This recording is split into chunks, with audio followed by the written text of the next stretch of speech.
আল্লাহ রাব্বুল আলামিন বলেন, আল্লাহ তাআলাকে বাদ দিয়ে যারা সুস্থতার উপরে, নিজের শরীরের উপরে, ক্ষমতার উপরে, সম্পদের উপরে ভরসা করে, এ কাফেরদের রব্বুল আলামিন একটা সুন্দর উপমা কুরআনুল কারীমের মাঝে তুলে ধরেছেন। আল্লাহ তাআলা বলেন, মাসালুল্লাযীনা ইত্তাখাযু মিন দুনিল্লাহি আউলিয়া কামাসালিল আনকাবুত।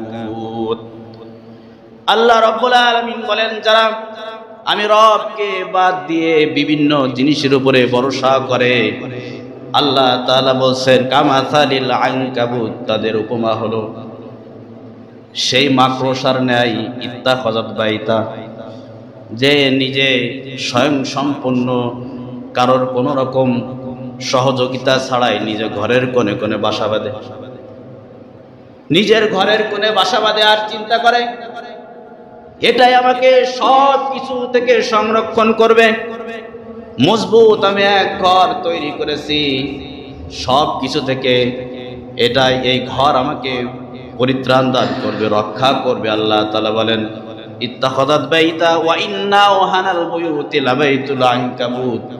ও দুনিয়ার মানুষেরা শুনে রাখো, যে মাকড়সার ঘরই হলো সব থেকে আমার জমিনে দুর্বল ঘর। নাউজুবিল্লাহ বলেন, ইত্তাখাযাত বাইতা ওয়া ইন্না আওহানাল বুয়ুতি লাবাইতুল আনকাবুত লাউ কানু ইয়ালামুন। তারা যদি জানতো, তারা কারা? যারা আল্লাহকে বাদ দিয়ে সুস্থতার উপরে, যারা আল্লাহকে বাদ দিয়ে ক্ষমতার উপরে, যারা আল্লাহকে বাদ দিয়ে সম্পদের উপরে ভরসা করে,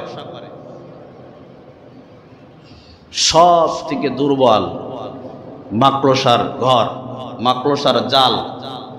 দেখতে খুব সুন্দর, শক্ত মনে হলেও আমরা যখন মাকড়সার জাল ঘর থেকে ভেঙে দিই, তখন তো কামানের প্রয়োজন হয়। কথা বলেন ঠিক কিনা? সেনাবাহিনীর প্রয়োজন হয় ভাঙতে। ভাঙার যখন ইচ্ছা করে, ঝাড়ু দিয়ে খুব জোরে বাড়ি মারে, ডলা দিয়ে শেষ করে দেয়। এই জন্য আল্লাহ তাআলা বলছেন, যারা আল্লাহকে বাদ দিয়ে অন্য জিনিসের উপরে ভরসা করে, তাদের ভরসা এত দুর্বল, ভরসা এত দুর্বল, এ ভরসা তাদেরকে কোনো কিছু থেকে সংরক্ষণ করতে পারবে না। এজন্য সর্বক্ষণ, সর্বত্র, সব জায়গায়, সব সময়, সব বিষয়ে আল্লাহর উপর ভরসা রাখতে হবে। এই জন্য আল্লাহ তাআলা বলছেন, ওমা ইয়াতাওয়াক্কাল আলাল্লাহ ফাহুয়া হাসবু। যারা আল্লাহর প্রতি ভরসা রাখে, আল্লাহ তাদের জন্য যথেষ্ট হয়ে যায়।